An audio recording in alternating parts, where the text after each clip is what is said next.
Kauli za kutaka kisasi zimesikika mjini Tehran wakati msafara wa mazishi ya aliyekuwa kiongozi mkuu wa Iran Ayatollah Ali Khamenei ukipita katika mitaa ya mji huo. Jeneza la Khamenei lililofunikwa kwa bendera pamoja na majeneza ya wanafamilia wake waliouawa katika shambulizi la anga la Februari 28 lililoashiria kuanza kwa vita dhidi ya Israel na Marekani yamebebwa kwenye lori maalumu katikati ya umati mkubwa wa waombolezaji.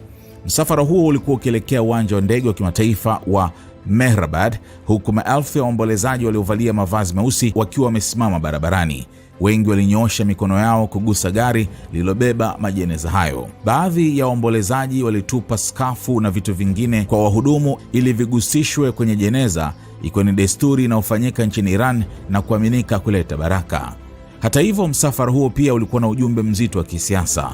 Baadhi ya waombolezaji walibeba mabango yaliyotaka kuuawa kwa rais wa Marekani Donald Trump na waziri mkuu wa Israel Benjamin Netanyahu. Sanamu ya mfano wa Trump ikionekana kunyongwa pia ilionekana katika njia ya msafara huo. Kwa wengi waliokuwepo, mazishi hayo hayakuwa tu tukio la kuomboleza, bali pia wito wa kulipiza kisasi. Leo tuko hapa kwa ajili ya mazishi ya kiongozi wetu. Ni siku ngumu sana, alisema mwombolezaji aitwaye Fatma Hassan. Hatuko hapa kumwaga tu, tuko hapa kwa ajili ya kisasi na tutalipiza kisasi.